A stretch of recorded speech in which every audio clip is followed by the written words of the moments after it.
नमस्कार, आप देख रहे हैं पोस्ट नाउ और मैं हूं पंकज अरोड़ा। आज की हमारी रिपोर्ट खास ग्राउंड रिपोर्ट गीता जयंती महोत्सव को लेकर है। बेशक कोरोना काल में सरकारी हिदायतों के साथ आम जन को कुछ रियायतें सरकार द्वारा दी गई हैं ताकि कोरोना के प्रकोप से बचा जा सके। ऐसे में कुछ सत्ताधारी अपने प्रभाव का इस्तेमाल करके दिसंबर माह में अंतर्राष्ट्रीय गीता जयंती महोत्सव मनाने की तैयारी में जुट गए हैं। देखें पूरी रिपोर्ट। सोमवार को हुई अंतर्राष्ट्रीय गीता जयंती महोत्सव की मीटिंग से पत्रकारों के साथ साथ जिले के एकमात्र मंत्री, सांसद व थानेसर के विधायक को भी रखा गया दूर।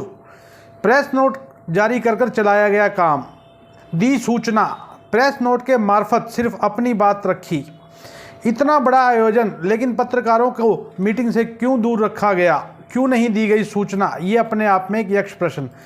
पिछली कई गीता जयंतियों के बिल अभी तक बकाया, कई वेंडरों के अभी तक नहीं हुए भुगतान। क्या सत्ता में बैठे गिनती के लोग ही तय करेंगे गीता जयंती के कार्यक्रमों की रूपरेखा? सूत्र बताते हैं कि कई अधिकारी और राजनेता भी नाराज हैं। अब पूरा समाचार विस्तार से। सरकार में ठीक ठाक पैठ रखने वाले चुनिंदा लोगों ने 2 साल के अंतराल के बाद सूबे की सरकार से अंतर्राष्ट्रीय गीता जयंती महोत्सव मनाने के लिए हामी भरवाकर कार्यक्रम की तैयारियां शुरू कर दी हैं। हालांकि धर्मनगरी में पहले भी इस बात की चर्चा थी कि इस वर्ष गीता जयंती महोत्सव जरूर मनाया जाएगा, और यह चर्चा सोमवार की मीटिंग के बाद सत्य साबित हुई, जब गीता जयंती के नोडल अधिकारी ने धर्मनगरी कुरुक्षेत्र में अधिकारियों के साथ बैठक करके इस बात की मोहर लगा दी कि इस वर्ष गीता जयंती महोत्सव 2 दिसंबर से 19 दिसंबर तक मनाया जाएगा। महोत्सव कितना बड़ा होगा, आमजन इसमें कितनी भागीदारी कर सकेगा या नहीं, इसकी अभी कोई जानकारी नहीं है। अभी तो आधिकारिक रूप से प्रेस नोट जारी करके सिर्फ इतनी जानकारी दी है कि महोत्सव मनाया जाएगा। पोस्ट नाउ अपने दर्शकों को भी कार्यक्रम की पूरी जानकारी नहीं दे पाएगा, जिसका सबसे बड़ा कारण यह है कि सोमवार को हुई मीटिंग से पत्रकारों को तो दूर रखा ही गया, साथ ही जनता के चुने हुए प्रतिनिधि भी इस मीटिंग में नजर नहीं आए। सांसद नायब सिंह सैनी ने इस बात की पुष्टि की है कि वह सोमवार को कुरुक्षेत्र में ही थे, लेकिन उन्हें मीटिंग के बारे में कोई जानकारी नहीं थी। उन्होंने ये भी कहा कि वह इस बारे में बात करेंगे। इतने बड़े आयोजन की मीटिंग से अगर जनता के प्रतिनिधि और पत्रकारों को दूर रखा जाएगा तो आयोजन में सुझाव कौन देगा?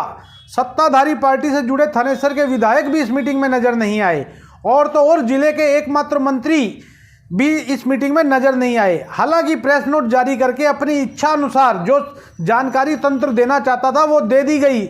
सूत्र बताते हैं कि कुछ अधिकारी चाहते थे कि पत्रकारों को भी इस मीटिंग का हिस्सा बनाया जाए, लेकिन सरकार में पैठ रखने वाले एक व्यक्ति ने बड़े अधिकारी को मना कर दिया कि इस मीटिंग में पत्रकारों को ना बुलाया जाए।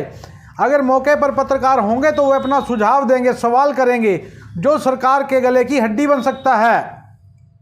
यह बात सरकारी अधिकारी को समझ आ गई और उसने पत्रकारों को इस कार्यक्रम से दूर रखा।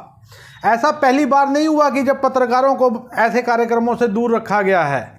प्रशासन को अगर पत्रकारों की जरूरत होती है तो ही बुलाया जाता है, नहीं तो पत्रकारों को सूचना प्रेस नोट के मार्फत ही दी जाती है। गीता जयंती महोत्सव के नोडल अधिकारी व अन्य अधिकारियों ने पत्रकारों से दूरी बनाकर रखी। इस कार्यक्रम में पत्रकारों को कोई न्योता नहीं दिया गया। गीता जयंती महोत्सव मनाया जाएगा, इसकी जानकारी प्रेस नोट के माध्यम से ही दी गई। प्रेस नोट के माध्यम से ही सारी चीज़ें पत्रकारों को बताई गई। पत्रकारों के मन में जो सवाल थे उनका जवाब कौन देगा ये तो समय ही बताएगा। लेकिन कल की मीटिंग में ये तय हो गया है कि 2 वर्ष के अंतराल के बाद एक बार फिर से गीता जयंती महोत्सव मनाया जाएगा। इस बार बड़े आयोजन होंगे या नहीं, इसकी अभी कोई जानकारी नहीं है। कितनी हैरत अंगेज बात है कि अंतर्राष्ट्रीय गीता जयंती महोत्सव के आयोजन की तारीख घोषित कर दी गई, लेकिन इस बात की घोषणा नहीं हुई कि क्या क्या आयोजन होंगे। सूत्र बताते हैं कि सत्ता के नशे में अंधा इस आयोजन में सब कुछ अपने मन मुताबिक करवाना चाहता है, और अधिकारी जनता का हित और कोरोना देखकर चलना चाहते हैं।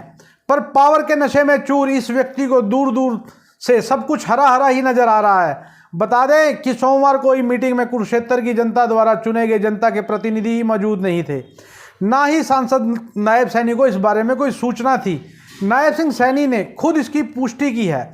उन्होंने फोन पर कहा कि वह कल कुरुक्षेत्र में ही थे, लेकिन उनको गीता जयंती की मीटिंग के बारे में कोई जानकारी नहीं थी, इसलिए उन्होंने उस मीटिंग में शिरकत नहीं की। वहीं प्रेस नोट के मुताबिक अंतर्राष्ट्रीय गीता जयंती महोत्सव 2021 के नोडल अधिकारी एवं खाद्य एवं आपूर्ति विभाग के निदेशक विजय दहिया ने कहा कि अंतर्राष्ट्रीय गीता जयंती महोत्सव 2021 को परंपरा अनुसार पूरे जोश और श्रद्धा के साथ कुरुक्षेत्र के ब्रह्म सरोवर पर मनाया जाएगा। इस महोत्सव को लेकर 2 दिसंबर से 19 दिसंबर 2021 तक विभिन्न कार्यक्रमों और गतिविधियों का आयोजन किया जाएगा। इस वर्ष अंतर्राष्ट्रीय गीता जयंती महोत्सव का पूरा स्वरूप आज़ादी का अमृत महोत्सव पर आधारित होगा। अहम पहलू यह है कि इस महोत्सव में गत वर्षों की तरह कार्यक्रमों के आयोजन के साथ साथ ऑनलाइन क्विज प्रतियोगिता, श्लोक चरण व 48 कोर्स के तीर्थों पर कार्यक्रमों के अलावा 48 कोर्स के तीर्थों पर एक प्रदर्शनी का भी आयोजन किया जाएगा। इस दौरान प्रशासनिक अधिकारियों को निर्देश दिए गए हैं कि राज्य सरकार की नई गाइडलाइन के अनुसार कार्यक्रम को लेकर टेंडर प्रक्रिया शुरू की जाए और अलग अलग आयोजनों के लिए कमेटियों का गठन किया जाए। महोत्सव में मुख्य कार्यक्रम 9 दिसंबर से 14 दिसंबर तक होंगे। दावा यह भी किया गया है कि कोरोना महामारी को ध्यान में रखते हुए कोविड-19 के प्रोटोकॉल को अपनाया जाएगा और सभी लोगों की सुरक्षा और स्वास्थ्य का ध्यान रखा जाएगा। आम जन में तो ये अलग जगाई जाएगी, लेकिन औरों को नसीहत खुद मियाँ कुछ भी करें। ऐसा हम इसलिए कह रहे हैं कि शायद अधिकारियों पे ये बात लागू नहीं होती और तभी तो उन्होंने इस मीटिंग में मास्क नहीं पहना हुआ।